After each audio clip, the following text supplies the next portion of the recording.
Muito bem, meus amados, bom dia, graça e paz. Bom estarmos reunidos como igreja, amém? Mais um domingo, que vitória o Senhor nos dá, amém? Louvado seja o seu nome. Só agradecer-vos pelas vossas mensagens e pelos vossos telefonemas. Obrigado pelo vosso amor e pelo vosso carinho. Está bem, meus amados? Amamo-vos muito. Amém? João, capítulo 1. Ainda estamos no prólogo, vamos, neste domingo, querendo o Senhor,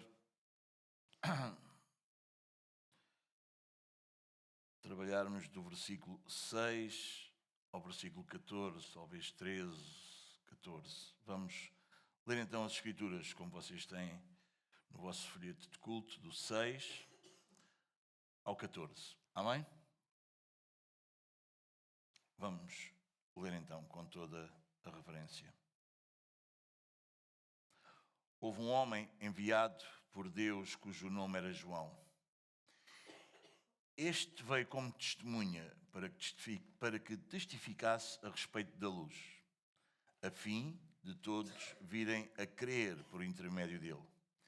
Ele não era a luz, mas veio para que testificasse da luz, a saber, a verdadeira luz que, vinda ao mundo, ilumina a todo o homem. O Verbo estava no mundo. O mundo foi feito por intermédio dele, mas o mundo não o conheceu. Veio para o que era seu, e os seus não o receberam. Mas a todos quantos o receberam, deu-lhes o poder de serem feitos filhos de Deus, a saber, aos que creem no seu nome, os quais não nasceram do sangue, nem da vontade da carne, nem da vontade do homem, mas de Deus. E o Verbo se fez carne e habitou entre nós, cheio de graça e de verdade, e vimos a sua glória, glória como do unigênito do Pai. Até aqui a palavra do Senhor. Amém? Vamos orar só mais uma vez.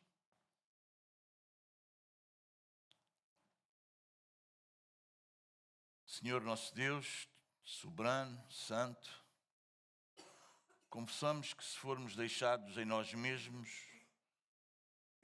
os nossos olhos permanecerão cegos, Senhor, e os nossos corações endurecidos. Como cantávamos, como ouvíamos, dependemos inteiramente da Tua graça.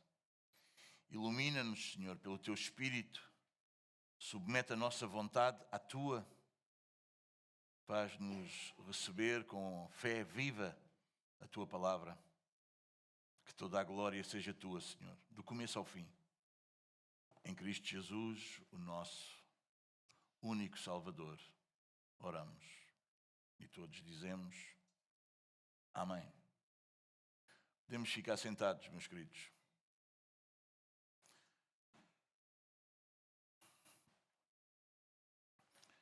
A luz verdadeira e a glória que transforma.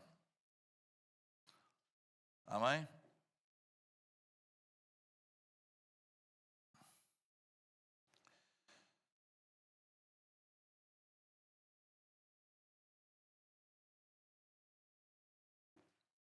Meus amados,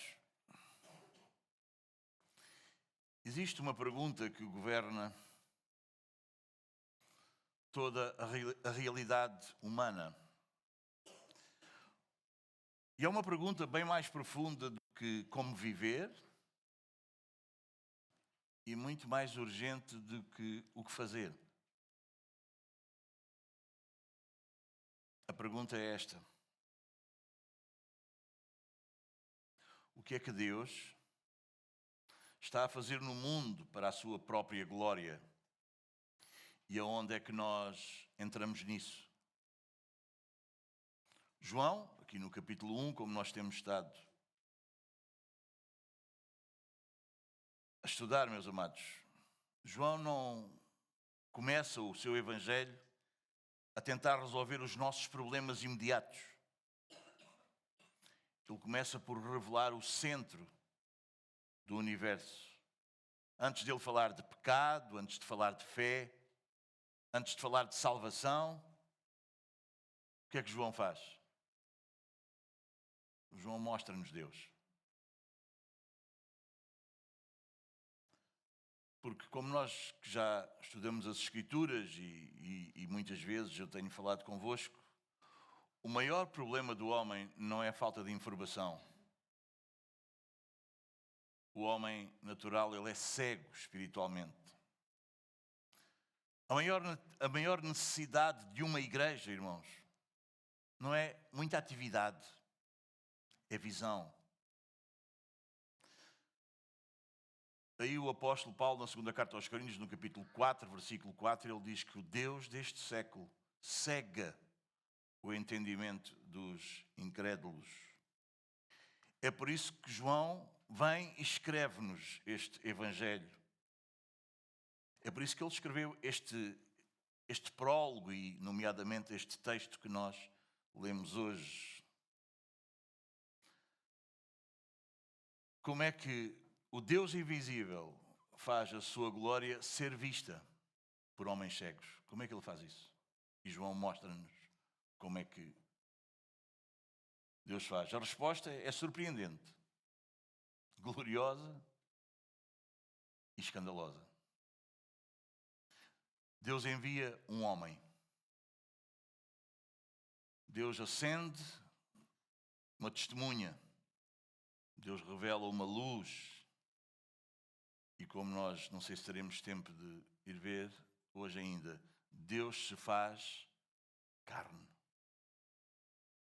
Tudo isto com um objetivo final. Que o homem que é cego espiritualmente, por natureza, possa ver a sua glória. Possa dizer, como João, como os discípulos e como muitos antes de nós, e vimos a sua glória. Amém? Esta é a frase-chave deste texto. Esta é a razão de tudo, afinal de contas. João, reparem que João não nos diz apenas nós ouvimos, nós aprendemos, nós nos emocionamos. João não nos diz apenas isso. Ele diz, nós vimos. Porque na Bíblia, irmãos, ver a glória de Deus é o que produz fé. É o que derrota o pecado. É o que gera em nós uma alegria indescritível e indestrutível. Nada pode roubar-nos essa alegria. Segunda carta aos Coríntios, capítulo 4, versículo 6, diz: Deus brilhou em nossos corações para a iluminação do conhecimento da glória de Deus na face de Cristo.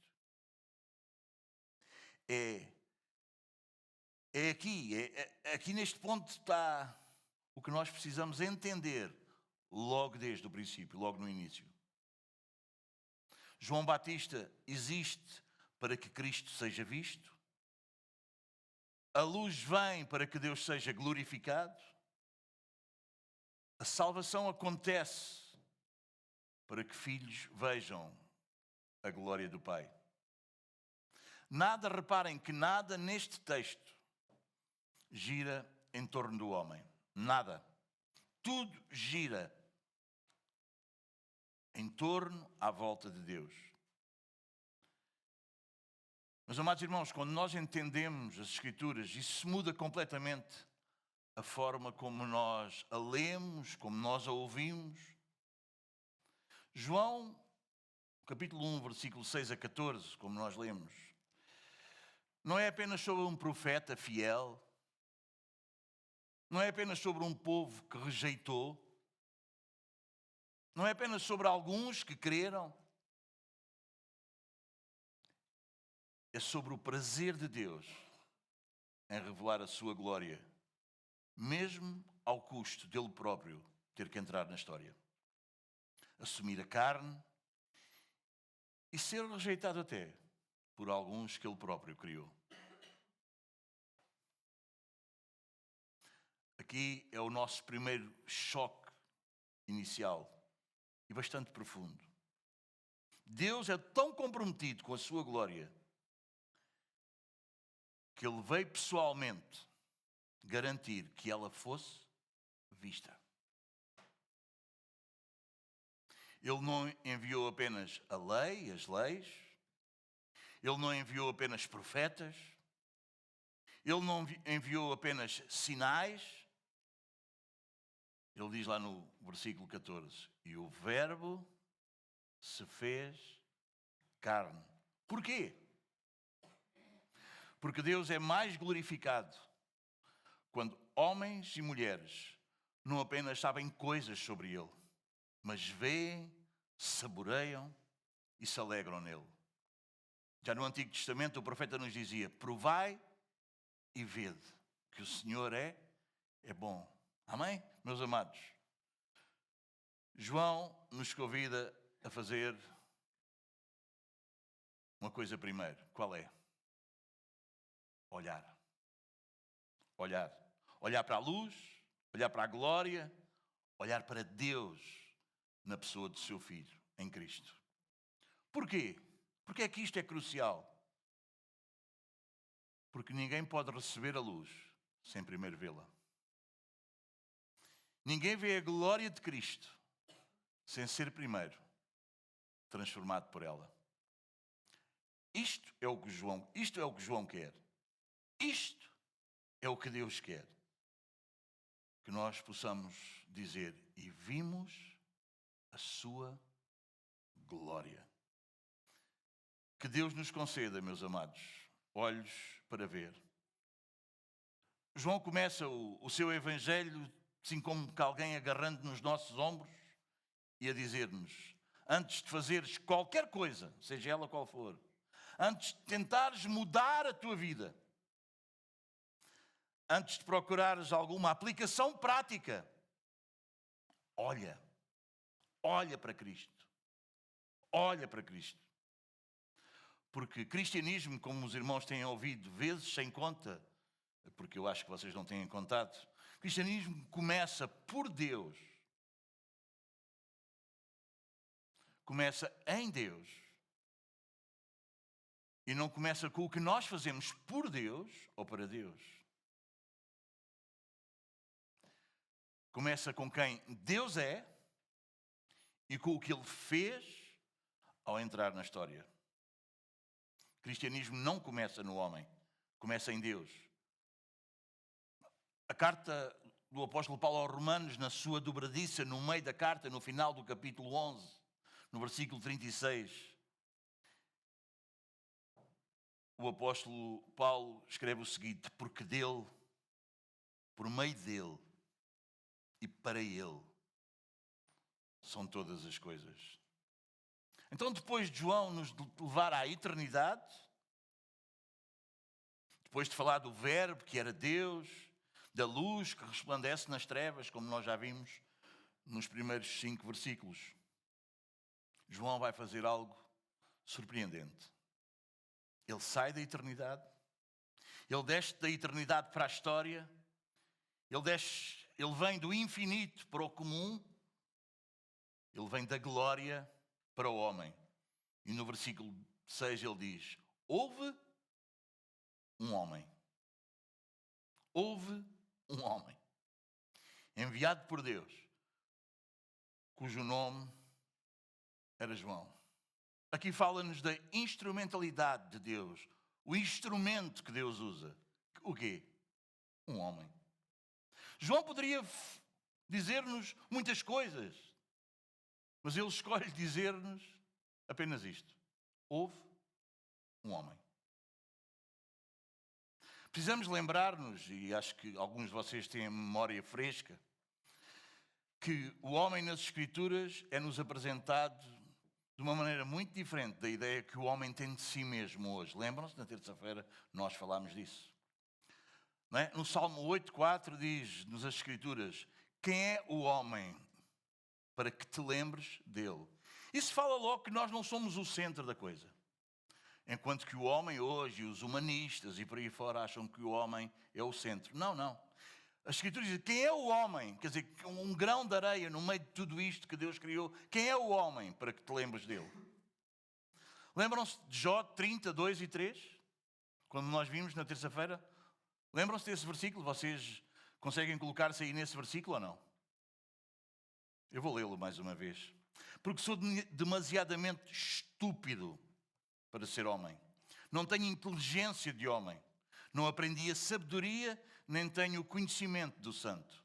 Quem escreveu isto foi um homem sábio. Que ele percebeu quanto o pecado afetou o homem. Amém?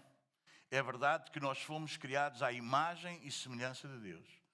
Mas também é verdade que o pecado destruiu-nos. O pecado arruinou-nos. Para algumas pessoas que acham que o homem é diz Isaías 40, versículo 6, como nós vimos também na terça-feira. Toda a carne, toda a humanidade é erva. Sabem quanto tempo é que dura a erva? Tão depressa está verde, como depois se secou. Mas o homem acha-se. Jesus em João 15, 5 diz, sem mim, disse isto para homens, para a humanidade, sem mim, nada podeis fazer. Então não foi um anjo, não foi uma celebridade, não foi uma celebridade até inclusive espiritual, não foi uma figura impressionante, um homem. Deus decidiu avançar com a luz. Por meio de onde? Da fraqueza humana. Incrível. 1 Coríntios 1, 27 diz que Deus escolheu as coisas fracas deste mundo para envergonhar as fortes. Imaginem um polícia, assim, franzinho, todo magrinho, todo pequenino, todo sem... mas com uma arma daquelas bem poderosas em mão. Ninguém elogia o polícia. Quando nós olhamos, nós dizemos o quê? Olha só como ele está bem, armado. Assim é João, o Batista. Assim és tu e eu. Assim somos nós. O apóstolo Paulo diz na segunda carta aos Coríntios, capítulo 4, um versículo a seguir àquele que temos lido, versículo 7, ele diz, temos este tesouro em vasos de barro, para que a excelência do poder seja de Deus. É assim que acontece, meus amados irmãos. Deus não exige que tu ou eu sejamos extraordinários. O que Ele exige de ti e de mim é que sejamos, digam, isso mesmo, fiéis. Fiéis. 1 Coríntios 4, 2 diz, ora, além disso, o que se requer dos dispenseiros de Deus é que cada um seja encontrado fiel. Amém?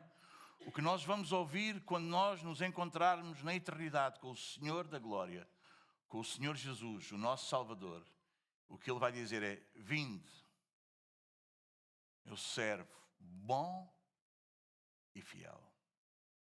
Amém? Bom, diz-nos o versículo 6 ainda que ele foi enviado por Deus. João não apareceu por acaso, irmãos. João foi enviado. Amém? A autoridade que não nasce no nosso ego, na nossa pessoa. Vocês entendem? Jesus, no capítulo 15 de João, ele vai dizer no versículo 16, não foram vocês que me escolheram a mim. Fui eu que vos escolhi a vós. Amém? O embaixador de uma nação, meus amados irmãos, ele não fala o que ele pensa. Ele fala o que lhe foi confiado. O apóstolo Paulo diz, como pregarão se não forem enviados? Assim é o nosso ministério, como igreja, como enviados de Deus. Jesus disse lá em Lucas 10, versículo 16, algo que às vezes nós esquecemos. Jesus diz: quem vos ouve, a mim me ouve. Amém? É por isso que aquele que considera o seu irmão como raca, como aquele que não tem, não interessa nada o que ele fala, o que ele diz, ele não percebeu nada, ele continua nas trevas. Amém? Quando uma palavra, é por isso que as nossas palavras não podem ser coisas banais, irmãos. A nossa palavra deve ser sempre ponderada e temperada com sal. Amém? Jesus disse: quem vos ouve, a mim me ouve. Amém? Já viste a importância? Amém? O contrário também é verdade. Meus amados, nós sabemos que não somos os mais ouvidos no mundo. Que há gente mais ouvida do que os enviados de Deus. Mas se Deus não enviou, o que é que importa quantos ouvem? Diz-me lá o que é que isso vai valer. Mas se Deus enviou, se foi Deus que enviou, eu quero dizer também que não importa quantos rejeitam.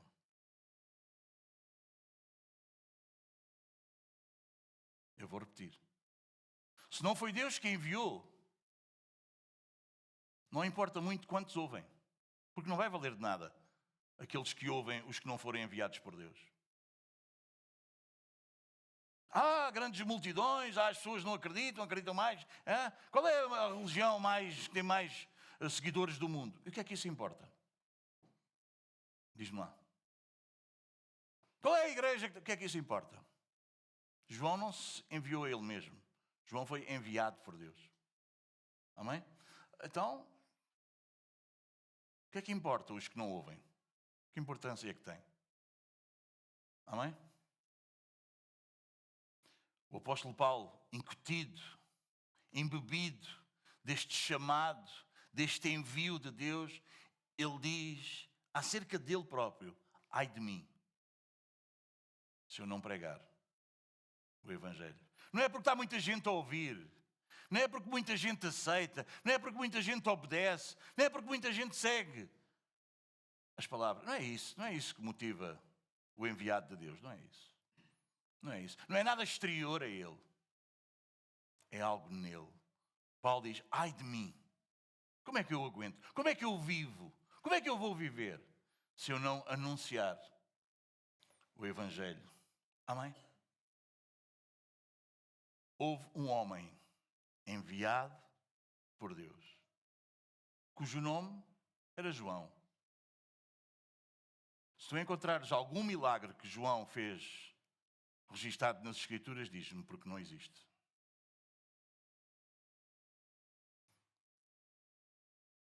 Mas da boca do Senhor Jesus diz que, nascido de mulher, não houve ninguém que se pudesse igualar a João. Veio como testemunha. Amém, meus amados? Versículo 7. É isso mesmo. Meus amados, a vida não é sobre nós, é sobre Deus, meus amados. João veio como testemunha. E o que é que o médico, o evangelista, o escritor Lucas diz lá no seu segundo livro? Sabem qual é o segundo livro de Lucas, não sabem? Atos dos Apóstolos, não é? O que é que ele diz? Acerca da igreja, acerca de nós. Vós sereis minhas testemunhas. Atos 1:8. A testemunha não cria, não inventa a verdade. A testemunha aponta para a verdade. Já viste um sinal de trânsito? O sinal de trânsito não chama a atenção para ele. E mal fosse. Imaginem que era um sinal todo enfeitado. O sinal serve para isso, irmão. Para tu admirares, para tu ficares maravilhado. Não é? O sinal não existe para ser admirado. O sinal existe para nos dar direto. É isso que tu és na vida dos outros. Amém? Não é para tu seres admirado, aplaudido, reconhecido. Não, irmão. Não, porque tu és uma testemunha. Tu só estás a apontar para a verdade. Amém, meus amados? Já lemos esse versículo interessante que o Levi leu-nos no nosso tempo de oração. Mateus 5,16. Assim resplandeça a vossa luz diante dos homens, para que glorifiquem o vosso Pai que está no céu. Isso é uma testemunha, isso é ser testemunha. Isso é ser testemunha. Meus amados, se tu ao saíres daqui, se tu ao falares com a tua família, com os teus amigos, com os teus colegas, tu falares mais de mim do que de Cristo, alguma coisa está errada. Alguma coisa está muito errada. Ai, o meu pastor é... Se falares mais... Não tem mal nenhum falares de mim. Convém. Se for bem, ajuda. Se for mal, desgasta aos dois, a ti e a mim. Não é? Quando as pessoas se lembram mais do pregador do que de Cristo, há alguma coisa que está errado. O apóstolo Paulo diz, não pregamos a nós mesmos, mas a Cristo como Senhor. Qual é o alvo do testemunho de João e qual é o alvo da testemunha? Para que todos viessem a crer, diz lá no versículo 7. O objetivo de João é claro. Qual é o objetivo? Uma fé real, uma fé verdadeira em Cristo. No capítulo 20, versículo 31, o evangelista João, não este João o Batista que nós estamos a falar, mas o que escreveu o Evangelho de João, ele vai dizer que estas coisas, todos os sinais, todas as coisas que ele escreveu no Evangelho, lá no capítulo 20, quase no final do Evangelho, ele vai dizer, estas coisas foram escritas para que criais. Amém? Amém, meus amados? Papagaios conseguem repetir palavras. Mas a igreja não é composta de papagaios. A igreja é composta de discípulos que creem, obedecem e perseveram. João mede o sucesso pela fé verdadeira. Nem todo o que me diz Senhor, Senhor. Amém? Somos desafiados pelo apóstolo Paulo na segunda carta aos Coríntios, capítulo 13, versículo 5. Examinai-vos a vós mesmos para ver se estáis na... Amém, meus amados? Amém? Amém?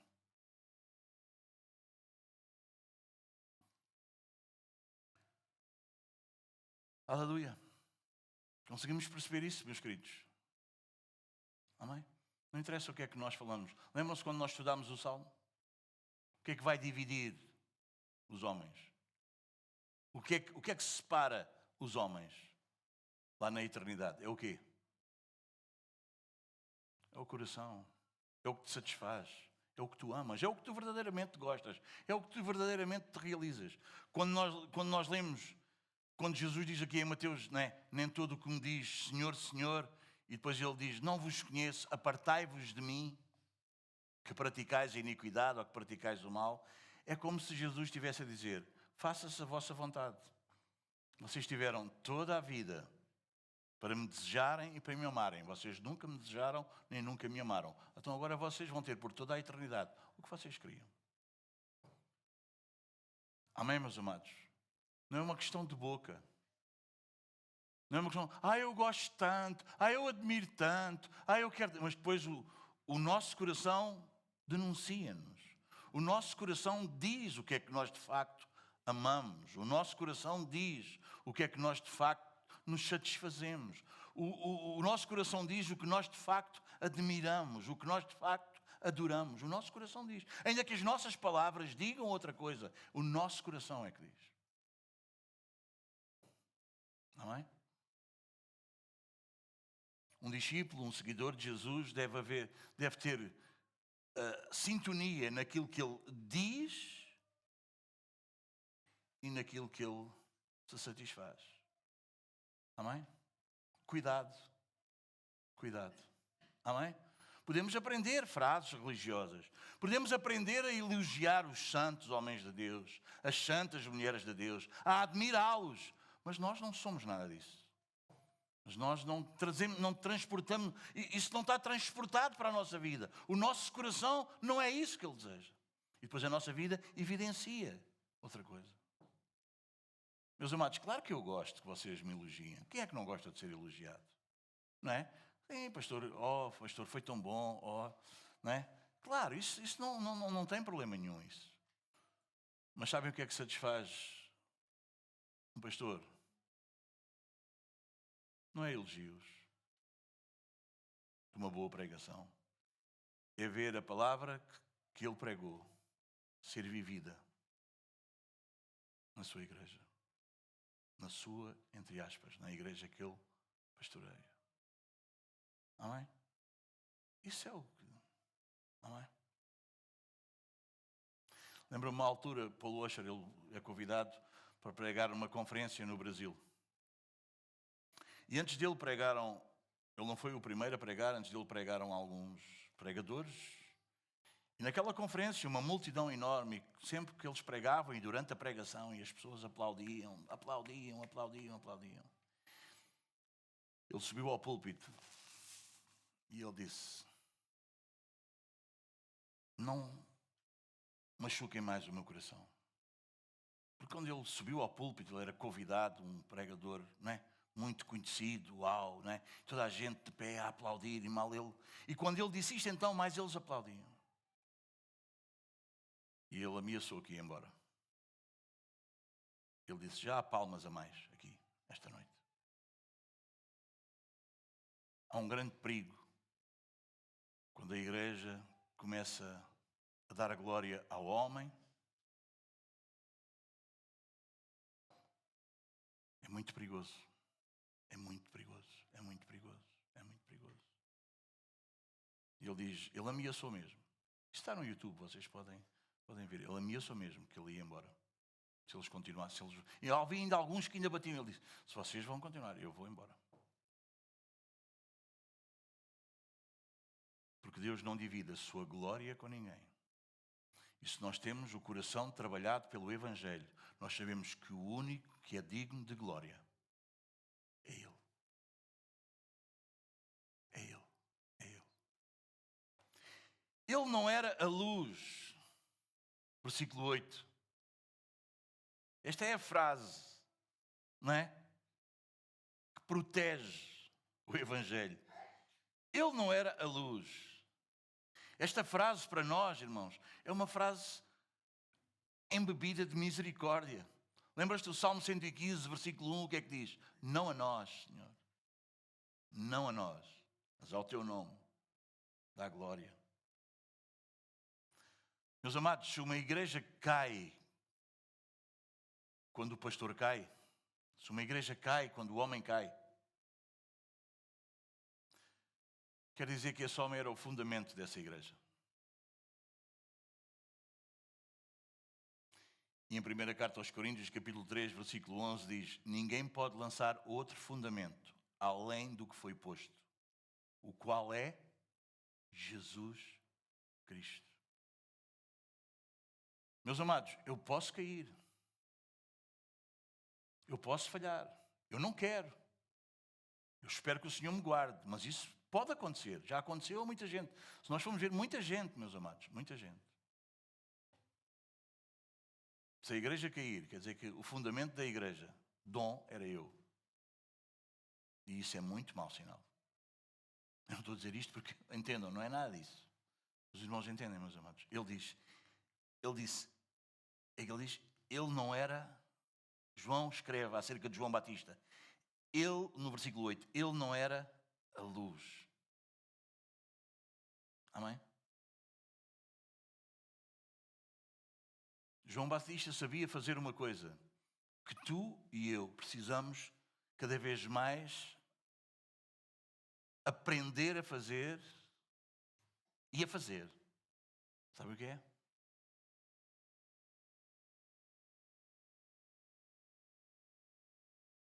João, o evangelista, não o Batista, João diz que ele cresça e que eu diminua.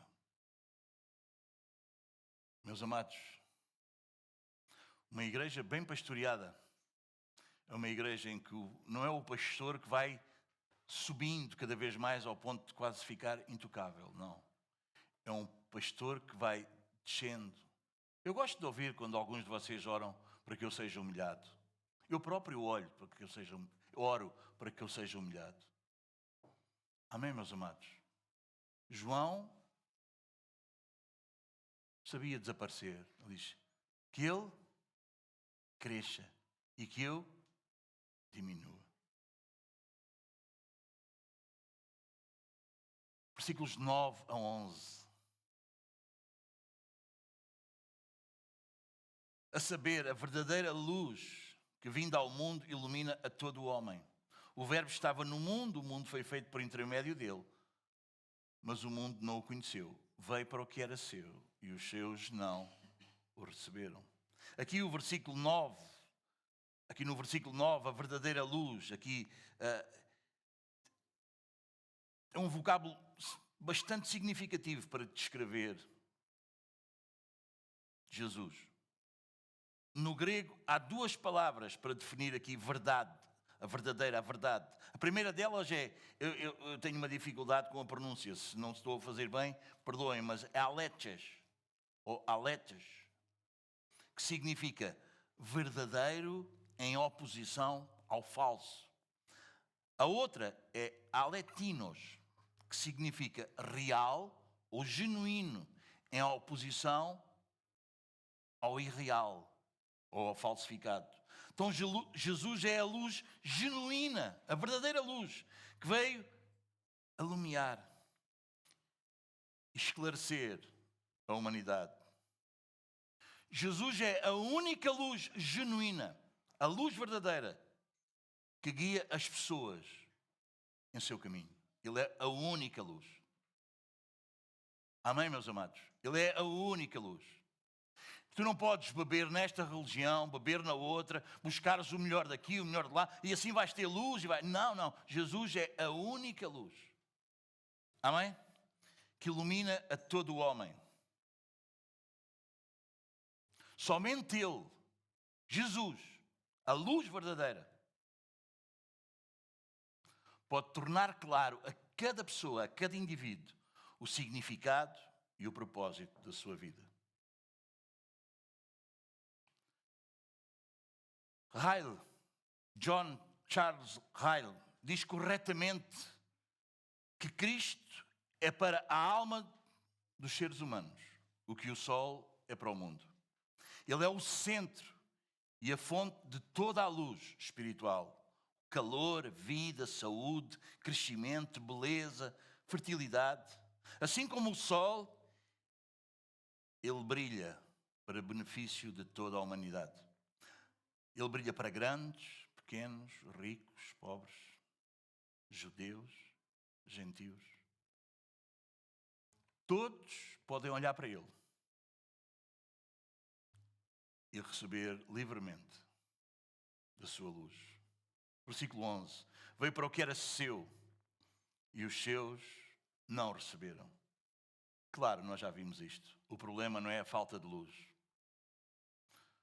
O problema não é haver sol ou não haver sol.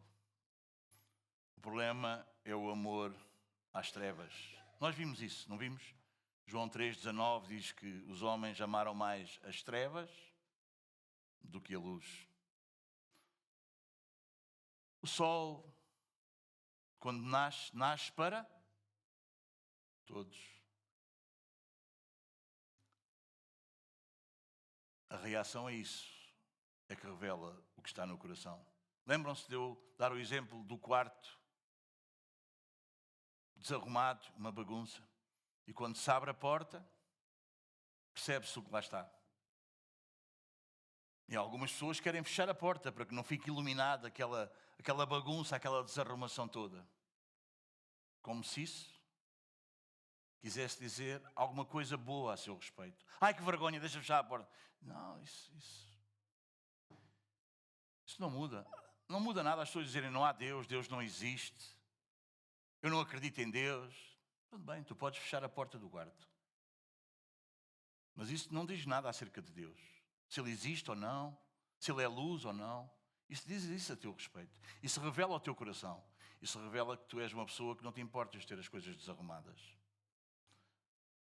Mas isso revela que tu não te importas com a desarrumação do teu ser. Isso revela mais do que tu não te importas. Isso revela que tu amas as trevas. Preferes a porta fechada e a desordem do que a ordem divina na tua vida. Não é falta de luz. É amar mais as trevas do que a luz. Amém, meus amados? É amar mais a mentira do que a verdade. Mas isso é perfeitamente normal se o teu coração não foi transformado. Porque o nosso coração engana-nos. Todos nós já amamos mais as trevas do que a luz. Não penses por eu estar aqui em cima a pregar que eu era diferente de ti. Eu era igual a ti. Todos nós éramos assim. Se hoje alguns de nós não são assim, foi porque o Senhor teve muita misericórdia de nós. E com o muito amor com que nos amou, deu-nos vida em Cristo. E Ele transformou o nosso coração. Bom, agora vamos da rejeição humana, não é? Veio para o que era seu e os seus não o receberam, para a adoção. E vamos ver a obra soberana de Deus na salvação. Versículos 12 e 13. Eu não sei se tu aqui no início do versículo 12 aprecias essa primeira palavrinha.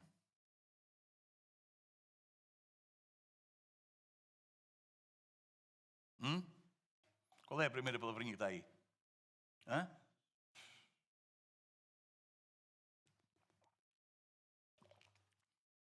Este mas faz a diferença entre o céu e o inferno. Entre uma nova criatura e o velho homem.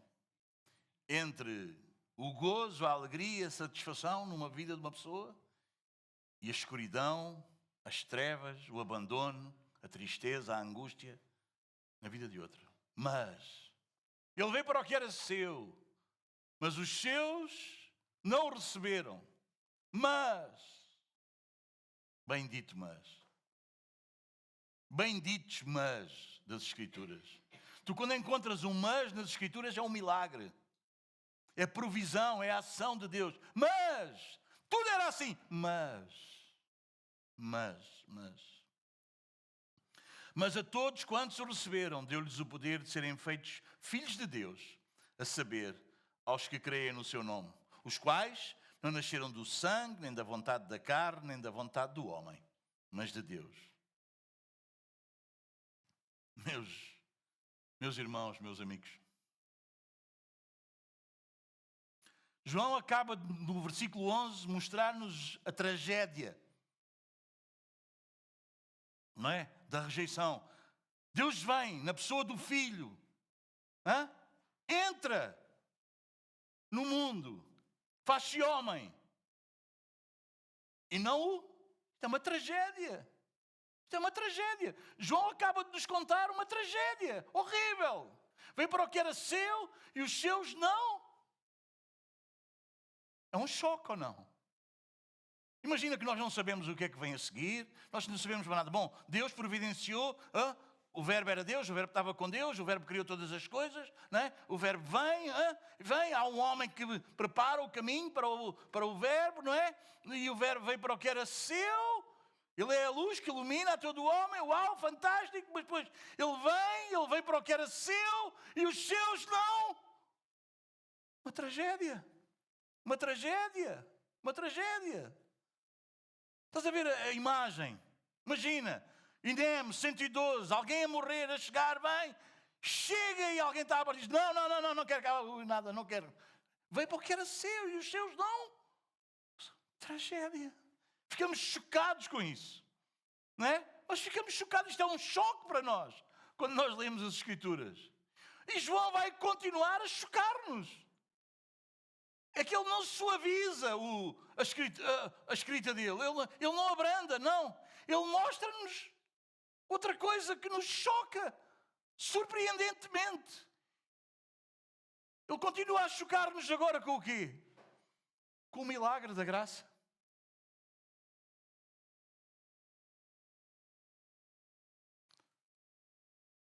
Ele muda o texto de uma maneira brusca, abrupta, mas como uma das expressões mais cheias de esperança que nós podemos encontrar nas Escrituras.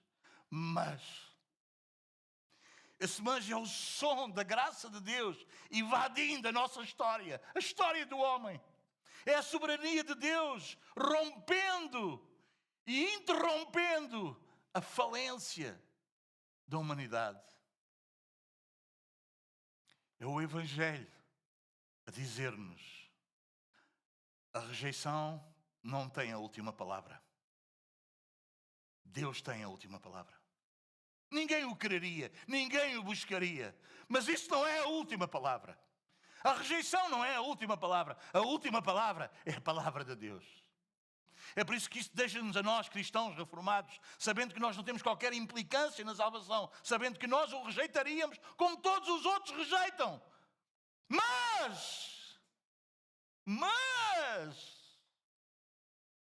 a nossa rejeição não teve a última palavra. Não.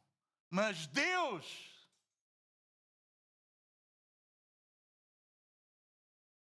aleluia, mas a todos quantos o receberam. Aqui nós no versículo 12 vemos a realidade da fé verdadeira. João aqui não está a ensinar universalismo, que todos se salvam. Não. Nem está a sugerir-nos uma salvação automática. Não. Ele está-nos a falar de uma coisa, ele fala-nos do quê? De receber.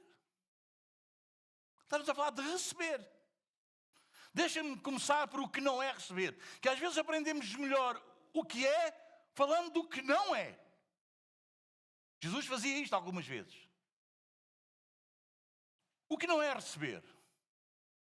Receber não é simpatizar com Jesus. Isto não é receber. A igreja não é composta de simpatizantes.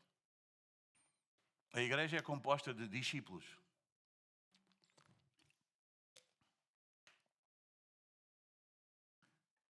Receber não é admirarmos a sua ética. Oh, foi um bom homem, um homem correto, corretíssimo. Não é admirar a sua ética. Receber, quando João coloca aqui receber não é simpatizar com esta figura histórica lá do passado, nem respeitar essa figura.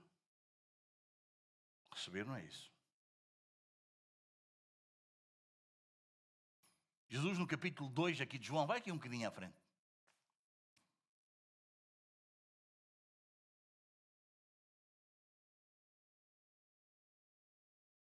Versículo 23 e 24. Diz-nos, pelo menos se vocês tiverem uma Bíblia como a minha, diz: muitos creram em Jesus, não foi? Hã? É ou não está aí, antes do 23? Está ou não está? João vai nos contar a história. Estando ele em Jerusalém, durante a festa da Páscoa, muitos, vendo os sinais que ele fazia, creram no seu nome. 24. Mas o próprio, em pessoa, o verbo que se fez carne, este Jesus, mas o próprio Jesus, não se confiava a eles, porque os conhecia a todos. Sabem porquê? Porque Jesus sabe o que é fé superficial. Eu também acredito, eu também creio, eu também gosto de Jesus, eu também simpatizo, não tenho nada contra.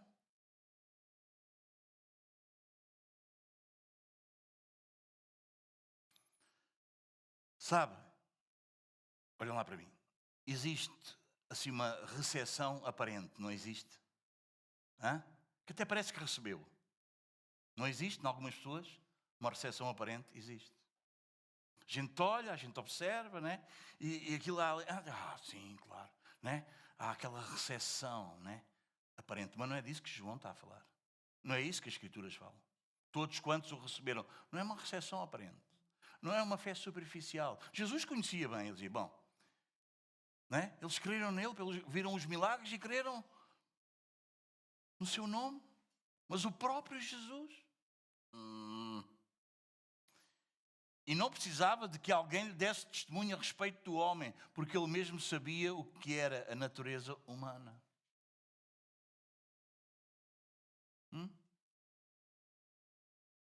Ou havia intervenção divina e o coração era transformado, ou senão a natureza humana caída não quer o Jesus das Escrituras. Amém, meus amados?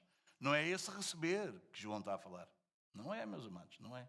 Receber é igual a crer, porque ele diz, aos que creem, não é?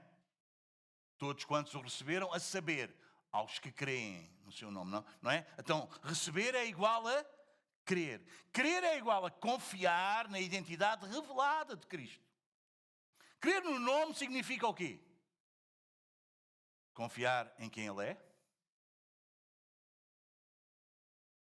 E se nós confiamos em quem Ele é, há outra coisa que tem que acontecer naturalmente, ou melhor dizendo, sobrenaturalmente, na nossa vida, que é o quê? Submeter-nos à sua autoridade.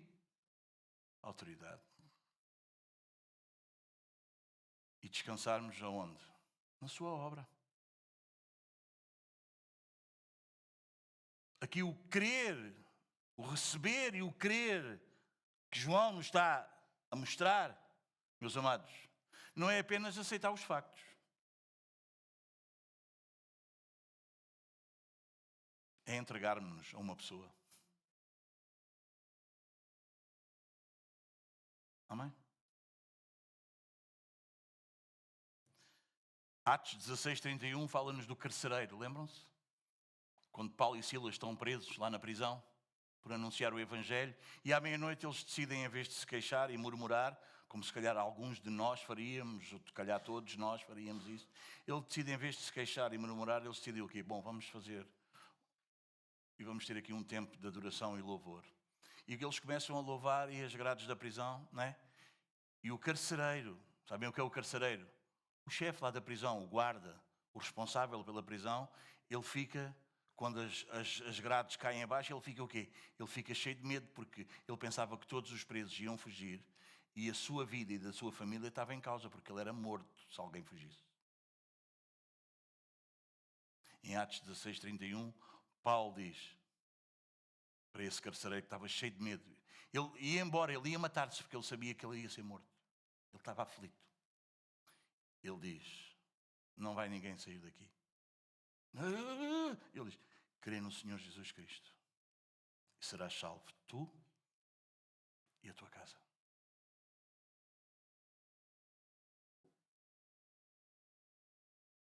E foi. E Paulo foi à casa dele, pregou o Evangelho e a sua família foi salva. Não só salva da morte, também é, mas salva pela eternidade. Amém? Amém, meus amados? Não é apenas aceitar factos, é entregar-se a uma pessoa. O que é que aquele carcereiro naquele momento? Bem, eu não sei se tu, já estás cansado ou farto, ou já ouviste muitas vezes. Não há coincidências. Não há acasos. Desde que tu nasceste até hoje, há um trabalho ininterrupto de Deus, preparando situações, pessoas, circunstâncias, para que tu tivesses um encontro com Ele. Amém? Deus é o Deus da providência. Tudo o que te acontece, tudo o que vai, se tu és um dos escolhidos de Deus, Ele começa numa ponta, desde que colocou neste mundo até a eternidade. Ele preparou o encontro deste carcereiro com Ele. Não foi com Paulo, foi com Ele próprio. Ele preparou o encontro de Zaqueu com ele próprio. Já viste que aquela árvore cresceu, foi ali durante anos, ninguém arrancou aquela árvore para que Zaqueu subisse àquela árvore. E naquele dia, preciso, ele disse. Ele preparou tudo isso. Tudo ele prepara. Amém? Houve um dia que alguém me falou, houve um dia que... E como é que tu estavas nesse dia? E a circunstância que tu estavas? E como é que estava o teu coração? É Deus trabalhando cada circunstância, cada situação.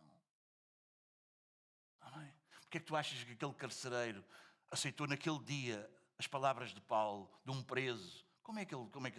Porque Deus está trabalhando ininterruptamente. Porque Ele é Senhor, porque Ele é soberano, porque Ele é o Deus da provisão. Ele providencia, Ele sustenta todas as coisas pela palavra do seu poder. Amém, meus amados? Deu-lhes o poder de serem feitos filhos de Deus. Uau! Vocês vão ouvir outra vez o mesmo, mas eu gosto disto. Não só perdão, adoção. João não diz que foram simplesmente, mas a todos foram. Ele não diz que foram simplesmente perdoados. Ele diz algo muito maior, muito mais significativo, muito mais profundo, muito mais maravilhoso, muito mais belo. Feitos, deu-lhes o poder de serem feitos filhos de Deus. Amém? O sentido aqui de poder, irmãos, poder aqui não é capacidade psicológica. Não, meus amados. É um direito concedido. É um status legal. Os irmãos entendem? João está a falar aqui de adoção. 1 de João. Vem aqui a 1 de João. Capítulo 3.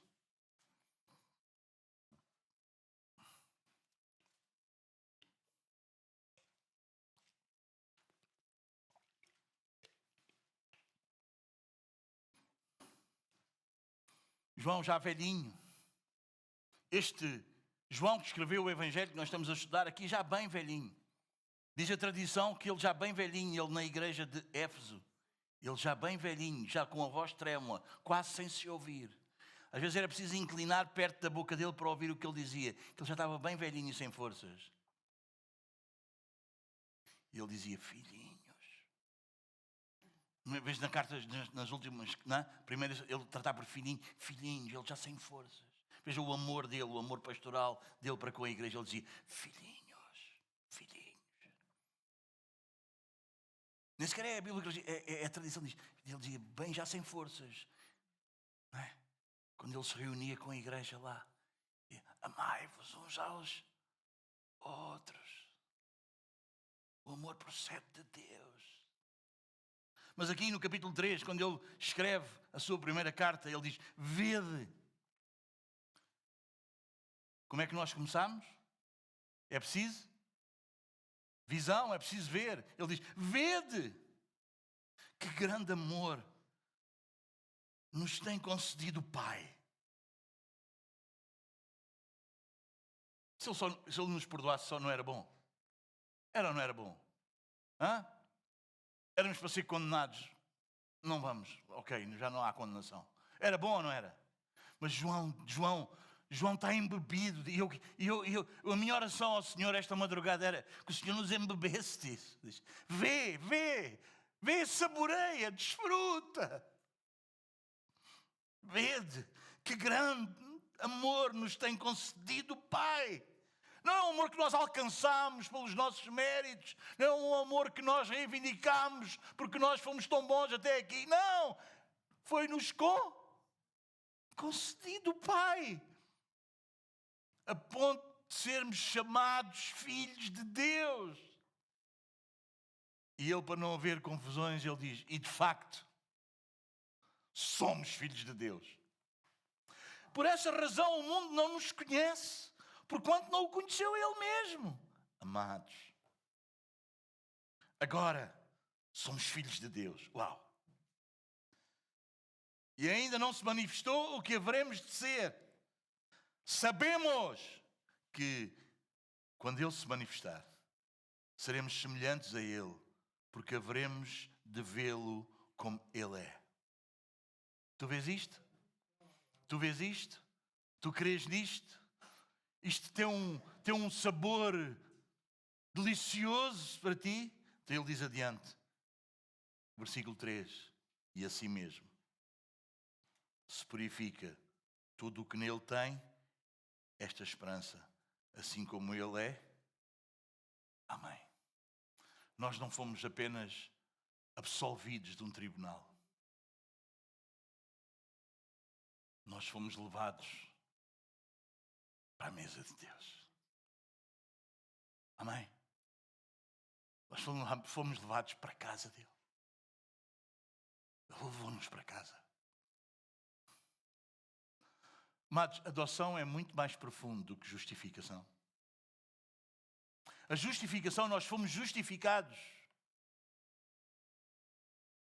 Cristo, o justo, substituiu-nos, carregou o nosso pecado, levou com o cálice da ira de Deus e nós recebemos a sua justiça, como se nós tivéssemos vivido sem nunca ter pecado. O justo pelo injusto. E nós fomos feitos o quê? A justiça de Deus. É como se nós praticássemos a justiça todos os dias. Isso não é mau, isso é bom. Isso mudava a nossa quê? Nossa posição. Nós antes éramos inimigos de Deus, agora nós estávamos como amigos de Deus, como aceitos por Deus. Amém? Não havia escritura, uma cédula. Antes nós tínhamos uma cédula contrária, um documento, que estava lá todas as nossas acusações. Paulo fala disso na carta aos Colossenses. Havia uma cédula, um documento, que era contra nós. Mas diz que Cristo cravou na cruz. Amém? Amém? Quando o acusador, o nosso acusador, o acusador dos irmãos, se levanta e chega lá junto do Pai, do nosso Pai, não dele, e diz: olha, sabes, o Domingos fez isto, disse isto, pensou isto. Ele deve ser condenado, porque tu és santo e tu és puro. E ele não pode isso. Levanta-se Jesus e diz: Pai, o Domingos não. Porque eu substituí o castigo, a condenação que estava sobre o Domingos, caiu sobre mim. Isso já foi pago, Pai. Isso era bom, maravilhoso, fantástico. Mas Deus faz mais do que isso. Adoção é mais profundo do que condenação. Eu podia ter sido perdoado, eu podia ter sido justificado, eu podia Deus não ter uma relação comigo, uma relação de inimizade. Mas Deus faz mais. Deus faz mais. Deus faz bem mais. Deus faz bem mais, irmão. Podia ser isso tudo e não havia mais nenhuma conversa com Deus, não havia mais nenhuma relação com Deus, havia uma conversa ocasional com Ele, porque estava justificado, não havia nada legal que me condenasse, mas eu não tinha mais nenhuma relação com aquela pessoa, com aquele juiz que me queria condenar. Mas sabes o que é que Deus faz? Ele faz mais do que justificação. Ele adota-nos. Ele adota-nos. E isso não muda só a nossa posição. Isso muda a nossa condição. Isso muda a nossa relação pessoal. Eu, tu, igreja. Agora nós temos o quê? Um Pai. É por isso que João escreve: vede quão grande amor nos tem concedido o Pai, pelo facto de não termos sido só justificados, mas termos sido o quê? Adotados. É isso que João está a escrever. Deu-lhes o poder de serem feitos filhos de Deus. Amém? Amém? No céu nós não somos uns estranhos. Está aí também. É isso, ok. Não é isso, não é isso. Olha, por acaso nunca mais. Não! Nós fomos adotados. Amém? Amém? O juiz e o justo juiz tinha todo o direito em nos condenar, tornou-se o nosso pai adotivo. Aleluia. Aleluia, meus amados irmãos. Deus não apenas cancela, Deus não cancelou apenas a nossa culpa. Ele concede-nos a paternidade. Vocês entendem? Concede-nos pertencermos a Ele. Vocês entendem? Hã? Vocês percebem? Ainda ontem estivemos a almoçar. Um filho meu adotivo, era filho da minha mulher antes de nós nos conhecermos. Eu adotei o André. Prazer enorme estar com ele, ou estar com a Sara, ou estar com o Levi. É o meu filho. Nós chegámos, abraçámos-nos, apertámos-nos. Quando fomos embora, tchau, pai. Vocês percebem? Que transporte é isso para Deus? Ele diz-nos que nós somos co-herdeiros com Cristo.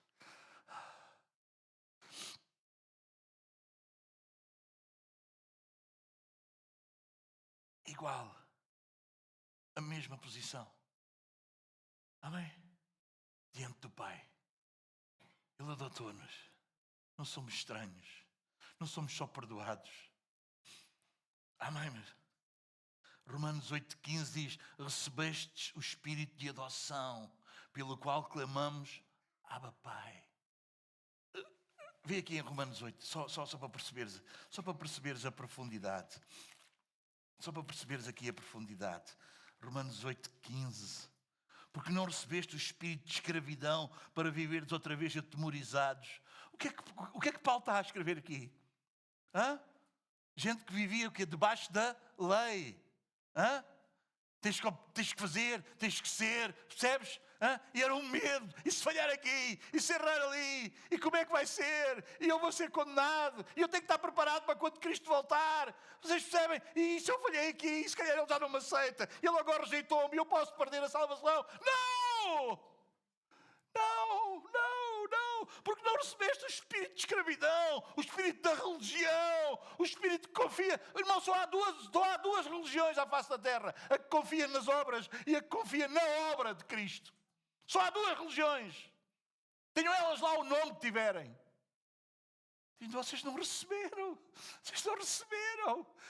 Igreja, nós não recebemos esse espírito de escravidão para estarmos dia após dia atemorizados, achando: será que ele hoje me aceita, amanhã não? Eu hoje fiz isto, ele vai me rejeitar. Não! Para vivermos outra vez atemorizados, mas recebeste o espírito de adoção, baseados no qual clamamos, Abba Pai. O próprio Espírito testifica com o nosso Espírito que somos filhos de Deus. Ora, se somos filhos, somos também herdeiros, herdeiros de Deus e co-herdeiros com Cristo. Se com Ele sofremos, também com Ele seremos glorificados. Aleluia. Amém, meus amados. Vou avançar, precisamos de avançar. Vocês não acham isto belo? Vocês não acham isto maravilhoso? Desculpem a minha emoção, mas não acham isto fantástico? Eu quando paro a meditar nisto, eu fico extasiado. Eu fico maravilhado com Deus.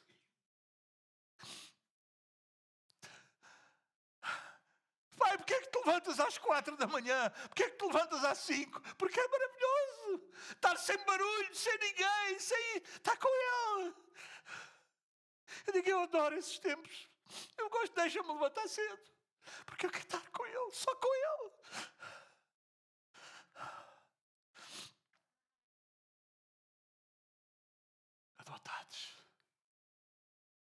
Adotados. Os quais não nasceram. E João vai aqui dar uma tripla negação quanto à autossalvação. Aqui João vai destruir, numa só frase, as falsas doutrinas da salvação humana. João vai fazer 3 negações, todas elas progressivas. A primeira, não do sangue. Tem que avançar rápido. Uma herança religiosa não salva. E vocês sabem muito bem que isto atingia os judeus, não atingiam? Eles achavam que por nascerem em Israel todos eram filhos de Abraão. E João vai dizer, não do sangue. Não é porque vocês são israelitas que vocês são filhos de Abraão. Não é isso. Não. Amém? Ser descendente de Abraão não garante o novo nascimento. Ser israelita ou ser religioso não garante o novo nascimento. Amém? Em Mateus 3:9 vai dizer, Deus pode destas pedras suscitar filhos de Abraão. Vocês entendem?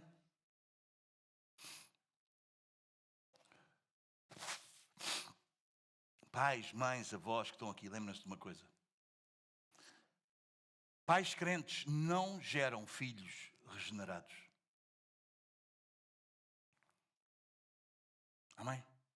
Não descanses para o teu filho estar na igreja, sentado no banco da igreja, ouvindo as pregações. Está tudo bem. Não. Igreja não substitui conversão. Percebe mais do que o comportamento, o coração do teu filho, o coração da tua filha, o coração do teu neto, o coração da tua neta. Percebes isso que eu estou a dizer? Igreja não substitui conversão.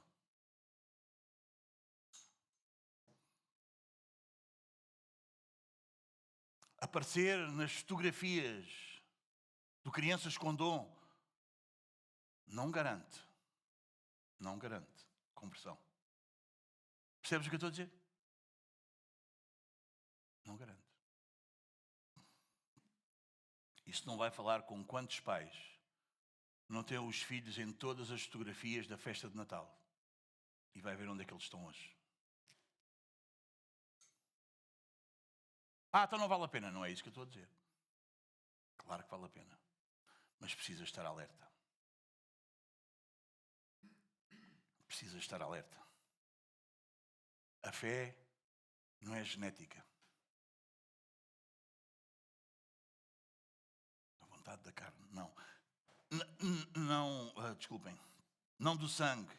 A seguir, vamos avançar. Nem da vontade da carne. Esforço humano. Não é? A dedicação. Aqui João vai eliminar o quê? O moralismo. Disciplina, esforço, emoção, até decisão. Nada disso produz vida espiritual. No capítulo 3, nós lemos acho eu, a semana passada, mas diz, o que é nascido da carne, diz, é carne. O que é nascido da carne é carne. Se só nasceu da carne, se ainda não morreu para ele, se só nasceu da carne, se o grão de trigo não morrer, fica ele só. Mas o que Jesus disse? O que é carne é carne, não tenhas ilusão. Ainda que tenha um melhor comportamento, as frases mais religiosas, os desenhos mais fantásticos sobre Jesus, as pinturas mais não sei quê, as músicas mais não sei o que mais, isso não garante. Estás a entender o que eu estou a dizer?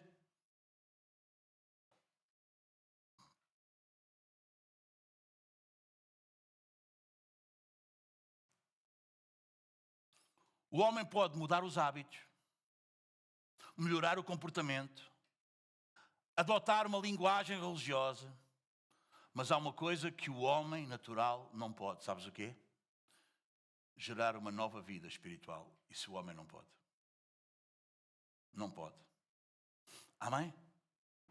Amém, meus amados? Então, nem é da vontade do homem, segue João. Que não há, João acaba com a autonomia na salvação. Aqui João vai acabar com a ideia que a salvação nasce da decisão do homem.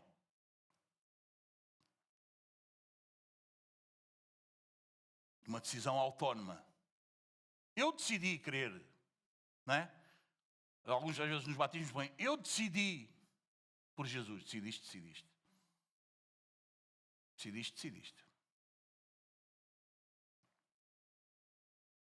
A fé é genuína, o crer é real, sim, isso é verdade.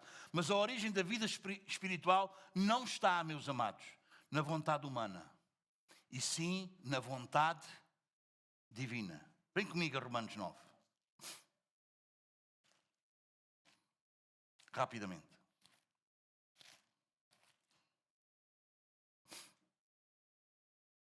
Versículos 11 a 16.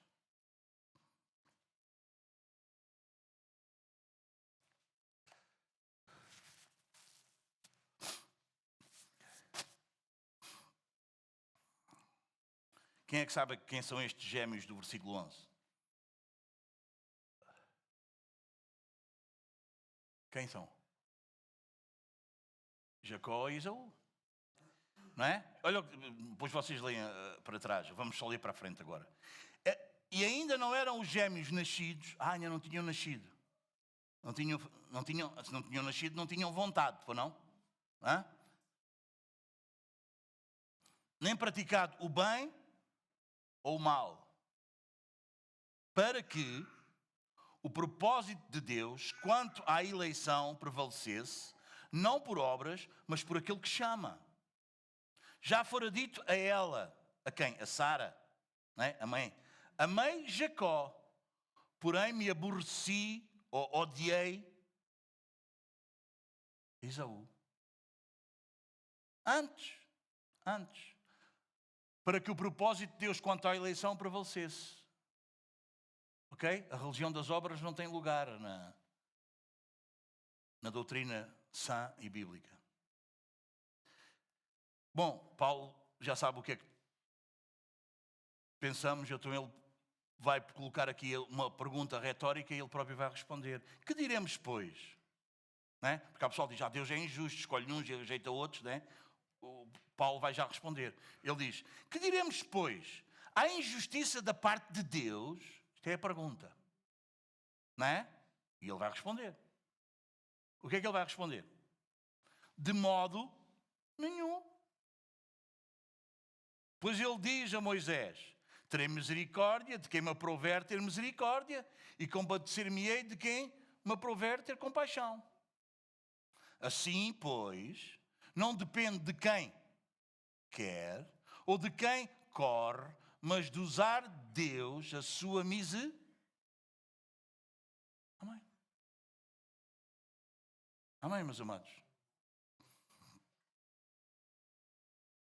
Amém. Nem da vontade do homem.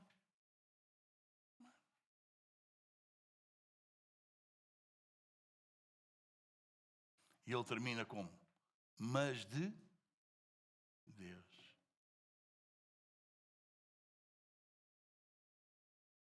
João vai terminar com estas palavras que mudam tudo completamente. Aqui está o coração, o centro da nossa teologia reformada. É por isso que ali à porta, por isso e por muitas outras coisas, mas temos ali Igreja Reformada Dom. A fé é o meio. O novo nascimento é a causa. Deus é o autor.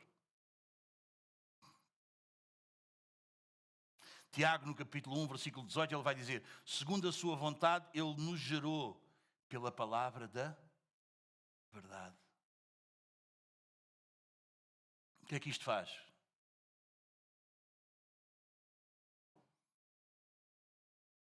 Humilha-nos. Acaba com o nosso orgulho. Não é?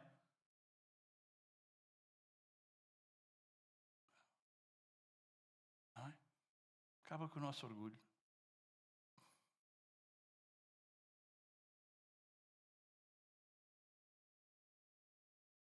Sabe o que é que faz com pessoas como eu também? Consola-me. Consola o fraco. Foi Deus que me escolheu. Não é? Foi a mão dele que se esticou e agarrou na minha mão fraca, que às vezes quer largar, mas a mão dele forte não me larga. É um consolo para pessoas fracas como eu. Uau, obrigado, Senhor. Isso é um garante da perseverança. jamais te abandonarei, jamais te deixarei. Amém? Ele olha e diz, Gena, tu és minha. E a partir daí ele vai fazer. Está tudo virado, tudo atrapalhado, toda a gente a criticar, a falar. E Deus está a fazer pau, pau, pau, pau, pau, pau. Amém? E começamos a ver a transformação, a mudança. Amém? Amém, meus amados? Se foi Deus que gerou, Deus sustenta. Amém? É Deus que chamou. É Deus que gerou. Então Deus sustenta isso. Ezequiel 36, rapidamente.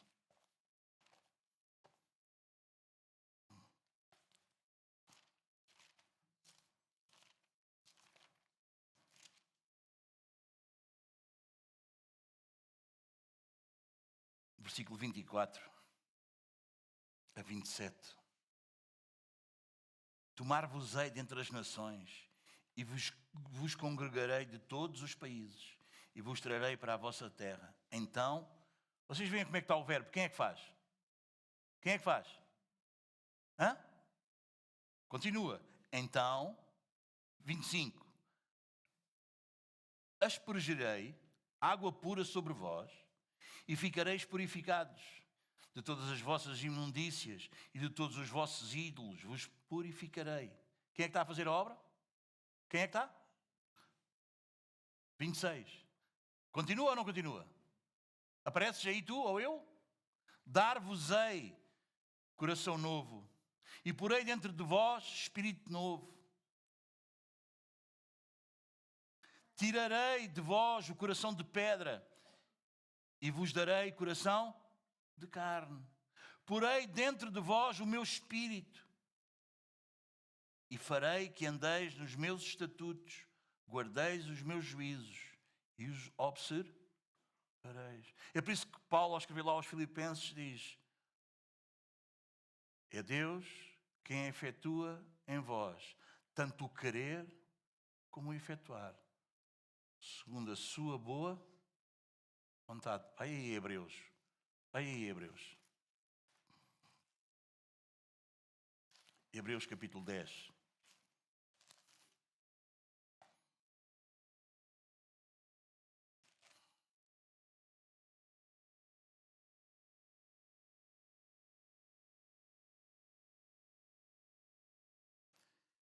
Versículos 16 e 17.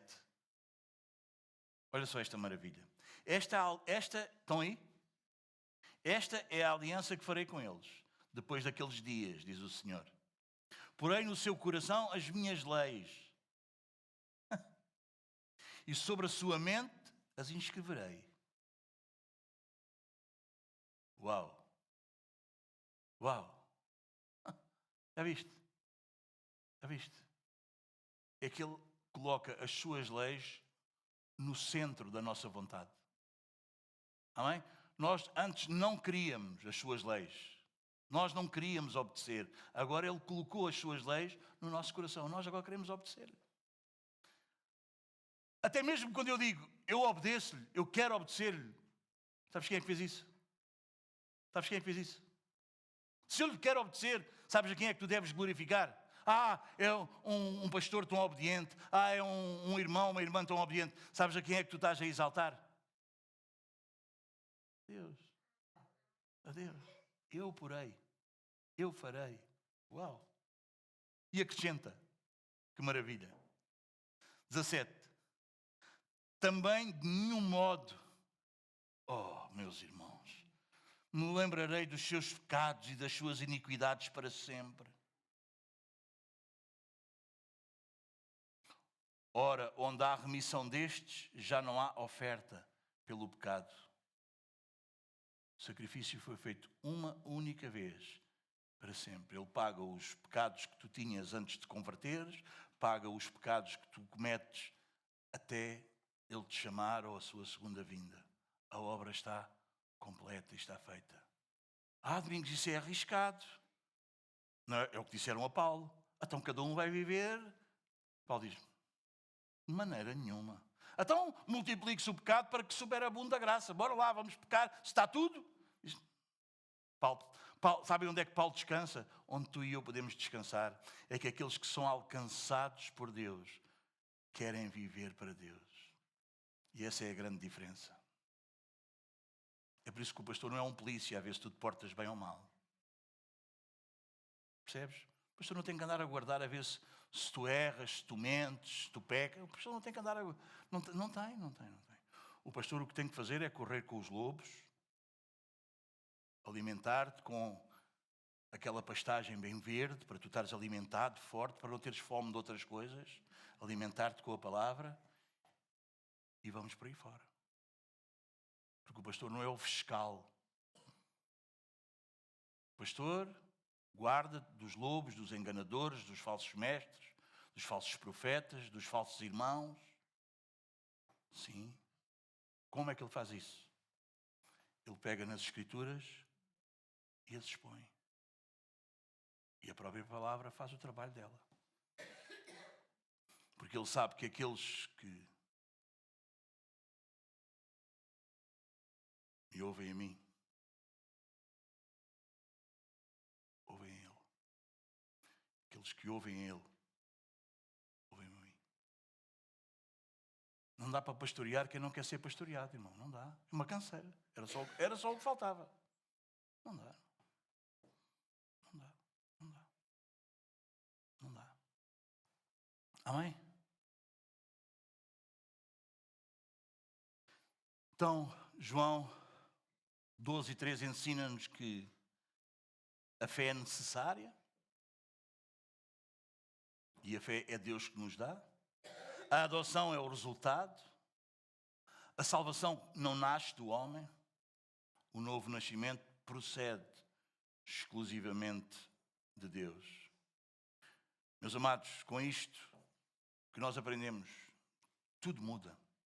Tudo muda, não há como não. Ninguém se salva por tradição, ninguém se salva por esforço, ninguém se salva por uma decisão isolada dele próprio, não.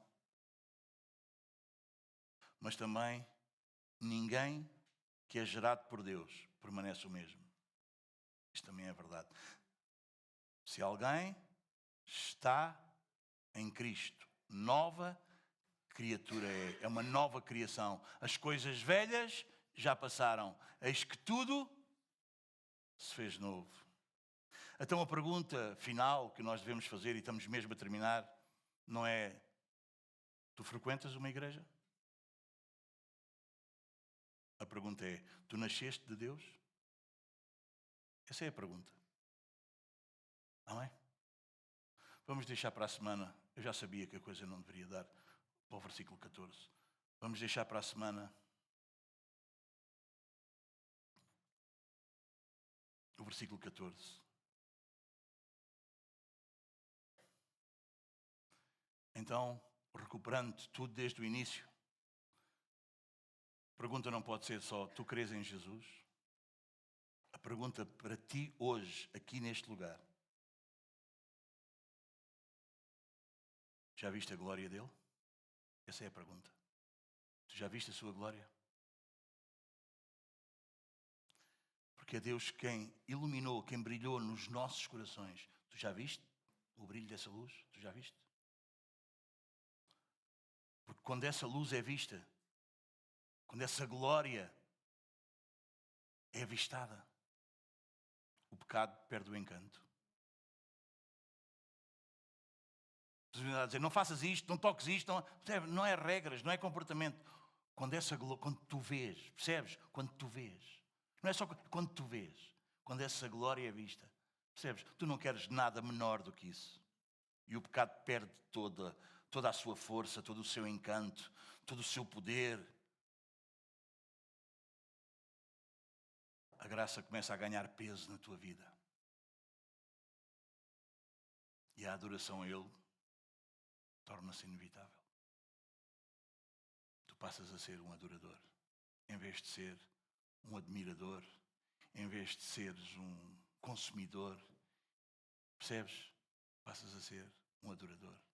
E sabes o que é que Deus busca?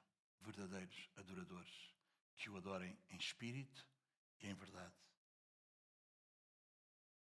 Vimos a sua glória. Meus amados irmãos, depois de João 1, nenhum de nós pode sair daqui com desculpas. Não precisas responder falando, responde só para ti mesmo. O texto foi claro para ti hoje? A exposição foi clara? Cristo foi claro para ti? A palavra foi clara? Sim ou não?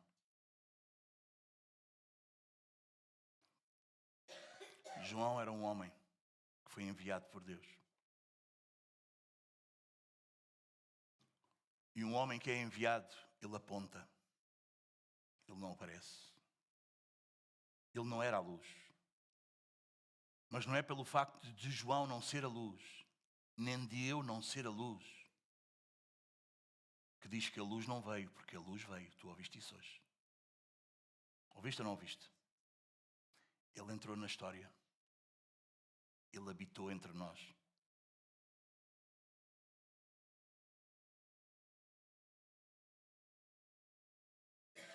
Deixa que a palavra te inquiete. Só isto de nós pensarmos há pouco, ele veio para o que era seu e os seus não o receberam. Isto não é uma história antiga, meus amados.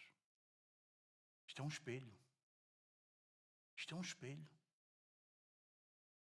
Porque o maior perigo não é nós rejeitarmos Cristo de uma forma agressiva. Não quero, não quero, não quero. Pronto, ok. O maior perigo, e eu espero que o Espírito de Deus te ajude a captar a mensagem, o maior perigo é conviveres com Ele, sem te renderes a Ele. O pior perigo é tu habituares-te a sentar-te nestas cadeiras, ouvires as pregações e tu não te renderes a Ele. Esse é o maior perigo que tu corres. Há pessoas que frequentam a igreja há anos. E sabes uma coisa? Continuam nas trevas. Não é porque faltou a luz, mas porque eles amaram mais as trevas. Então vamos parar com as distrações. Meu desafio para ti hoje, se está aqui alguém que se encontra nessas condições, é acabares com as distrações. É deixares de fingir que não ouves, que não percebes, que não entendes. Para com isso. Eu quero que tu hoje vás direto ao ponto. Eu quero que tu não saias daqui hoje confundindo proximidade com conversão.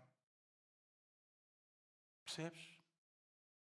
Porque podes estar próximo e não estar convertido. E não seres uma nova criatura.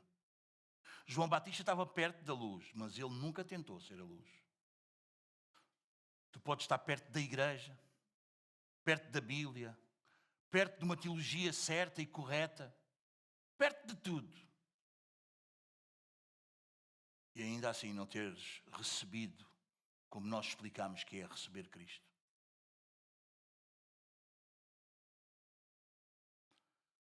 Estar numa igreja não salva. A tradição não salva. Seres batizado não salva. Um cargo na igreja não salva. Uma vida moral, nada a apontar, não salva.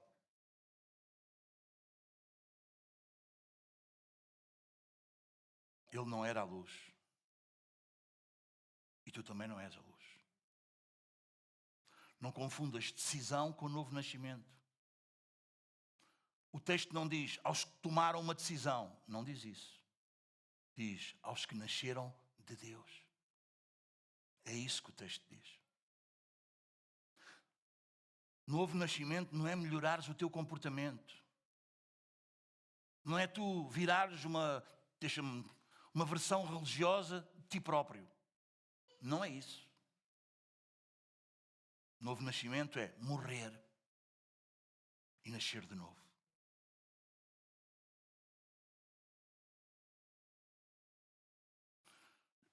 Como tu viste ao expor da palavra, João fez questão de fechar, sabes o que é portas fechadas? João fez questão de fechar todas as portas.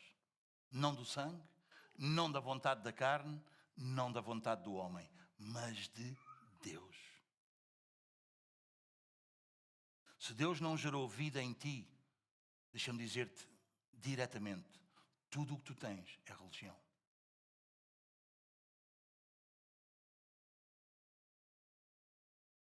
A luz não negocia com as trevas. Cristo não veio para ser ajustado à tua agenda.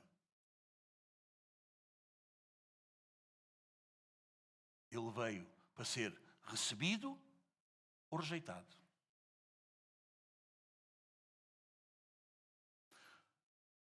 Em João, capítulo 1, os versículos que nós estudamos, vocês entendem? Não existe aqui um meio termo honesto. Não existe, irmãos.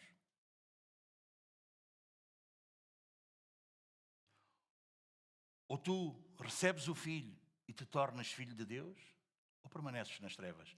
Esta é a mensagem de João. Ainda que tu estejas toda a vida sentado numa igreja.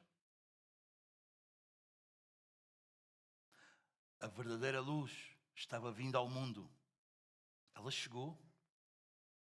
A pergunta é, o que é que fizeste com ela?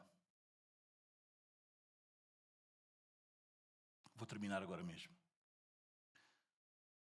Tu estás aqui e ainda confias em ti mesmo, na tua história, na tua decisão do passado, sem um arrependimento presente, sem um arrependimento contínuo. Não te enganes. Não sei se tu percebeste, mas eu vou deixar claro. Cristo não veio para que tu sejas uma melhor pessoa. Cristo veio substituir-te.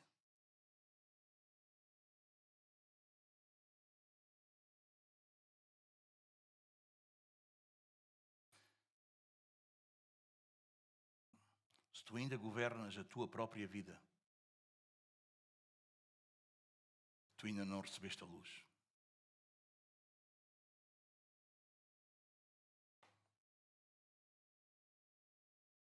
Se agora neste momento o teu coração está inquieto, desconfortável, exposto, não atribuas isto ao ambiente. A luz resplandece nas trevas. Talvez seja Deus a chamar-te.